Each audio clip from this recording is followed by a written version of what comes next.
അസ്സലാമലൈക്കും. എന്തൊക്കെയുണ്ട് ഗൈസ്? എല്ലാവർക്കും സുഖല്ലേ? സുഖമാണെന്ന് വിശ്വസിക്കുന്നു. It is me Anshifa. Guys, അങ്ങനെ ഞാനും കുഞ്ഞാറ്റി വന്ന് പുറത്തിറങ്ങിയാട്ടോ. ഇപ്പോൾ സമയം 1 മണിയായി ഗൈസ്. അപ്പോൾ വെറുതെ ബോറടിച്ചപ്പോൾ ഞാനും കുഞ്ഞാറ്റി വന്ന് വെറുതെ ഇറങ്ങിയതാണ് കേട്ടോ.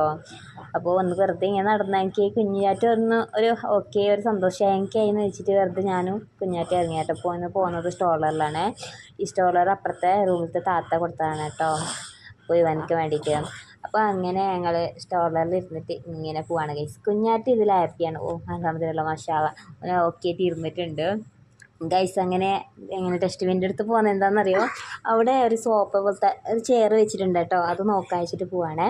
ഇവിടുത്തെ കാര്യം എന്താണെന്ന് വെച്ചാൽ ഈ വേണ്ടത്തെ സാധനങ്ങളൊക്കെ ഉണ്ടാവുമല്ലോ, ഈ ഡസ്റ്റ്ബിൻ്റെ അടുത്ത് വെക്കും. എന്ന് വെച്ചാൽ ഡസ്റ്റ്ബിന്നിൽ ഇടുന്നില്ല, പുറത്ത് വെക്കും. എന്ന് വെച്ചാൽ വേണ്ട ആൾക്ക് എടുത്തുകൊണ്ട് പോകുന്ന രീതിയിലാണ് കേട്ടോ വെക്കുക. വേണ്ട ആൾക്ക് എടുത്തുകൊണ്ട് പോകുക. അതേപോലെ വേറൊരു ഡസ്റ്റ്ബിൻ്റെ അടുത്ത് ഒരു ജീപ്പ്, കുഞ്ഞ് ജീപ്പ്, കുട്ടികളെ കളിക്കുന്ന ജീപ്പ് ഉണ്ടല്ലോ, ബാറ്ററിയോ ചാർജറോ അങ്ങനത്തെ എന്തോ ജീപ്പാണ് കേട്ടോ. നല്ല ഉണ്ട്.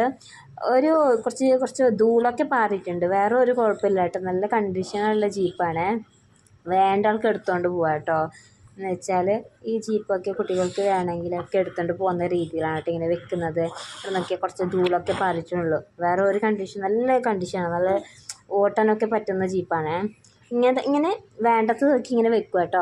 അപ്പോൾ വേണ്ട ആൾക്ക് എടുത്തിട്ട് പോകുന്ന രീതിയിൽ ഗൈസ്. അപ്പോൾ ഈ ഖത്തറത്തെ നിങ്ങൾക്ക് വിശേഷങ്ങളൊക്കെ ഇഷ്ടമായെന്ന് വിചാരിക്കുന്നുണ്ട്. അപ്പോൾ ഇന്നത്തെ വീഡിയോ ഇത്രയേ ഉള്ളൂ. അപ്പോൾ അടുത്ത വീഡിയോ വരുന്നവർക്കും എല്ലാവർക്കും bye. Thank you for watching. Boom.